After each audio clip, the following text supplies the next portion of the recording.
नवरात्रीचा आज 5वा दिवस। देवी स्कंदमाता।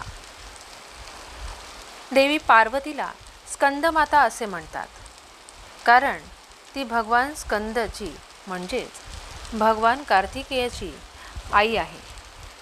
हिंदू पौराणिक कथेनुसार स्कंदमाता देवी सिंहावर स्वार होते आणि कमळाच्या फुलावर बसते। तिने भगवान कार्तिकेयाला त्यांच्या बाळाच्या रूपात आपल्या मांडीवर धरले आहे। तिला 4 भुजा आहेत। स्कंदमाता ही मातृप्रेम, काळजी आणि पालनपोषणाचे प्रतीक आहे। जे भक्त प्रामाणिकपणे तिची पूजा करतात त्यांना बुद्धी, मार्गदर्शन आणि कठीण परिस्थितीत योग्य निर्णय घेण्याचा आत्मविश्वास मिळतो।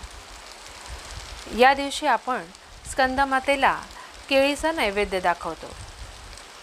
आता एक प्रश्न, ज्याचं उत्तर आपण कमेंटमध्ये मला द्या।